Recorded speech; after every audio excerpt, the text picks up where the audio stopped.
Hello दोस्तों, जैसा कि हमने पिछले एपिसोड में देखा कि नागुमो और ओकी की फाइट चल रही होती है और ओकी रिवील करता है कि वो लोग नई जनरेशन के असैसिन्स तैयार कर रहे हैं। साथ ही स्लर ग्रुप के नए मेंबर्स टोरेस और गोजो भी दो नए असैसिन्स से मिलते हैं। इसके बाद हमें टोक्यो का सीन दिखाया जाता है और हमें पता चलता है कि शीना और उसका बड़ा भाई टोक्यो पहुंच चुके हैं। शीना कहती है, बिग ब्रदर, तुम्हें नहीं लग रहा कि टोक्यो की हवा में कुछ अजीब सी स्मेल है? उसका बिग ब्रदर कहता है, मुझे तो लगता है मैं यहाँ रह ही नहीं सकता, मुझे घर वापस जाना है। तभी उनके सामने आता है गोजो। गोजो कहता है, पता है कि तुम लोग अभी अभी पहुंचे हो, पर तुम्हें अभी से काम शुरू करना होगा, हमारे पास अभी लोग कम हैं। शीना कहती हैं, ओके समझ गई, जबकि उसके भाई के चेहरे पर कंफ्यूजन साफ दिख रही थी। उसी टाइम पास की एक जगह पर एक मास्क्ड मैन खड़ा होता है जो इन दोनों को घूर रहा था। शीना उस आदमी की लंबाई और फिजिक देखकर इम्प्रेस्ड होती है। वाओ, ये कौन है? कितना लंबा और स्ट्रॉन्ग लग रहा है। उसका भाई टेंशन में सोचने लगता है, इस आदमी के आसपास की प्रेजेंस बहुत खतरनाक लग रही है। तभी गोजो उस मास्क्ड मैन के पास जाता है और कहता है, सिर्फ तुम दोनों ही नहीं हो जो नए रिक्रूट हुए हो, अगर तुम्हें जल्दी रैंक में ऊपर जाना है तो बाकी सभी को पीछे छोड़ना होगा। शीना को मजा आने लगता है, लेकिन सिर्फ दूसरों को हराना ही क्या एकमात्र रास्ता है सक्सेस का? उसका भाई डर जाता है, उसे शीना के इरादे ठीक नहीं लगते। बिग ब्रदर डरते हुए कहता है, शीना मत करना वो जो मैं सोच रहा हूँ। अचानक शीना अपने किमोनो से एक बहुत बड़ी गन निकालती है और उस नकाब पोश पर गोलियों की बारिश कर देती है। चारों ओर धुआं धुआं हो जाता है, सब लोग शॉक में। जैसे ही धुआं साफ होता है, वो मास्क्ड मैन बिल्कुल भी घायल नहीं हुआ होता। लोग और भी हैरान हो जाते हैं। शीना सरप्राइज होकर कहती हैं, कुछ तो गड़बड़ है, या तो उसके कपड़े में प्रोटेक्शन है या उसकी बॉडी ही कुछ खास है। उसका भाई कहता है, तुम तो सच में पागल हो रही हो शीना। मास्क्ड मैन थोड़ा अनॉय होकर कहता है, क्या मैं कोई विलन हूँ जो तुम मुझ पर ऐसे अटैक कर रही हो? अब वो शीना को मारने के लिए रेडी हो जाता है। शीना हंसते हुए कहती है, तुम्हारी आवाज तो तुम्हारे डरावने लुक से भी ज्यादा पतली है, कितने क्यूट हो। दोनों एक दूसरे पर अटैक करने ही वाले होते हैं कि गोजो इलेक्ट्रिक शॉक देके दोनों को रोक देता है। गोजो कहता है, तुम लोग भूल गए हो क्या कि तुम्हारे पास एक मिशन है? बाद में लड़ना, पहले मिशन कंप्लीट करो। गोजो अपनी बात को कंटिन्यू करते हुए कहता है, किलिंग्स शुरू हो चुकी हैं, अब दिखाओ अपना टैलेंट, तुम सब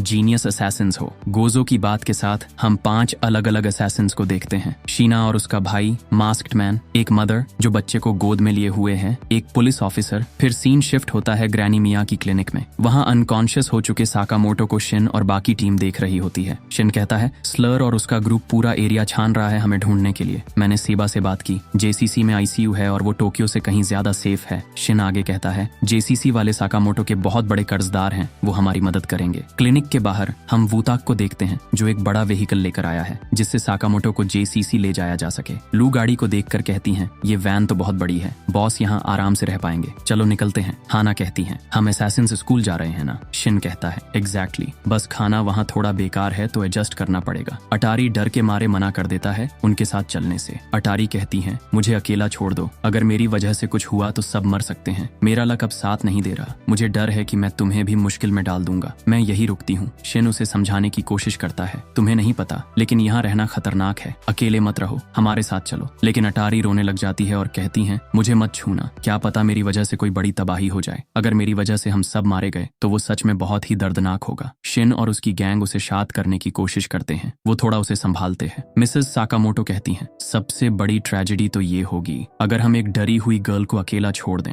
फिर बॉयल्ड अटारी को उठा लेता है, तुम्हारे जैसे लोग कभी भी लक पर डिपेंड नहीं करते, हम शुरू से ही अपनी मेहनत से जीते हैं। वूताक कहता है, लक तो लोगों की बनाई हुई चीज है, कोई लॉजिक नहीं उसमें। लू कहती हैं, एग्जैक्टली। फिर हाना कहती हैं, वैसे मैंने सुना है आज के हॉरोस्कोप में मैं सबसे लकी हूँ, तो चलो मेरे बगल में बैठो। ये सब सुनकर अटारी फूट फूट कर रोने लगता है और सभी से माफी मांगने लगती है। किंडाका कंफर्म करता है कि हमने साकामोटो को गाड़ी में सेफली प्लेस कर दिया है। बॉयल्ड और वूताक फ्रंट सीट पर हैं और गाड़ी चलाना शुरू करते हैं। बॉयल्ड कहता है, बहुत टाइम हो गया जेसीसी गए हुए, अच्छा होगा फिर से वहां जाना। वूताक कहता है, जेसीसी तो माउंटेन के अंदर डीप लोकेशन पर है, अगर हम फास्ट जाएं तो 2 घंटे में पहुंच जाएंगे। लू पूछती है, साकामोटो की हालत कैसी है? किंडाका कहता है, फिलहाल उसकी हालत ठीक है। वो सभी भी उनके साथ वैन में होते हैं और हाना अपने पापा को देख रही होती है। दूसरी तरफ बॉयल्ड गाड़ी चला रहा होता है और मिरर में देख लेता है कि कोई उनका पीछा कर रहा है। बॉयल्ड घबरा कर कहता है, डैम इट, वो लोग ऑलरेडी हमारे पीछे पड़ गए। तुरंत वो सबको अलर्ट कर देता है। वूताक नर्वस होकर कहता है, एक्सपेक्टेड ही था, कुछ किया भी नहीं जा सकता अब। अटारी फिर टेंशन में आ जाती है। अटारी को फिर गिल्ट फील होने लगता है, उसे लगता है सब उसके बैड लक की वजह से हो रहा है। लेकिन मिसेस साकामोटो और हाना फिर से उसे सपोर्ट करते हैं जिससे उसका थोड़ा कॉन्फिडेंस वापस आता है। शिन तुरंत सिचुएशन को सीरियस समझते हुए हिसुके को अलर्ट करता है, हिसुके तैयार हो जा, वो कभी भी अटैक कर सकता है। हिसुके हिसुके तुरंत अपनी गन निकालता है और उस मास्क्ड मैन पर गोली चला देता है। लेकिन शॉकिंग ट्विस्ट, वो मास्क्ड मैन ने अपने नंगे हाथ से गोली को रोक लिया होता है। मास्क्ड मैन कहता है, एक बार फिर मुझे विलन की तरह ट्रीट किया जा रहा है। अब वो मास्क्ड मैन जमीन पर हाथ रखता है और सीमेंट फ्लोर को तोड़कर कुछ बड़े पत्थर निकालता है। फिर वो वैन की ओर उन्हें जोर से फेंक देता है। गाड़ी के ऊपर और आसपास जोरदार धमाके होते हैं, जिससे मिसेस साकामोटो को खतरा फील होने लगता है। शिन सीरियस होकर कहता है, अब हमारे पास कोई चॉइस नहीं बचा, चलो अब बस उसे फेस करना होगा। हिसुके तुरंत वैन से बाहर आ जाता है और आगे बढ़कर फाइट करने लगता है। वो अपनी गन उस मास्क्ड मैन के सिर पर मार देता है, जिससे वो मोटरसाइकिल से गिर जाता है। लेकिन उसी मोमेंट पर हिसुके भी गिर जाता है। शिन घबराकर कहता है, हमें उसकी मदद करनी होगी। शिन और बाकी लोग वैन से बाहर आने ही वाले थे, लेकिन तभी हिसुके वैन के दरवाजे पर एक गोली चला देता है। शिन रुक जाता है। शिन और हिसुके एक दूसरे की आंखों में देखते हैं और शिन समझ जाता है कि हिसुके उसे क्या मैसेज देना चाह रहा है। शिन बॉयल्ड से कहता है, बॉयल्ड, वैन जल्दी चलाओ, चलो यहाँ से निकलते हैं। बॉयल्ड कहता है, लेकिन हिसुके का क्या होगा? शिन फिर से कहता है, मैंने कहा ना, और तेज चलाओ। शिन जानता है कि हिसुके जानबूझकर पीछे रह रहा है उन्हें बचाने के लिए। जैसे ही वैन दूर निकलती है, हम देखते हैं कि मास्क्ड मैन फिर से खड़ा हो गया होता है और अब कोई वहां पर आता है। वो धीरे धीरे हिसुके की ओर चल रहा होता है। कितने बेवकूफ हैं ये लोग, ना कोई भागने का रास्ता है, फिर भी अपने एक कॉमरेड को पीछे छोड़ गए। कितनी शर्म की बात है। हिसुके जैसे ही सामने देखता है, वो शॉक में फ्रीज हो जाता है, क्योंकि वो और कोई नहीं बल्कि कुमानोमी होती है। कुमानोमी स्माइल करते हुए कहती हैं, हम फिर से मिल गए किड।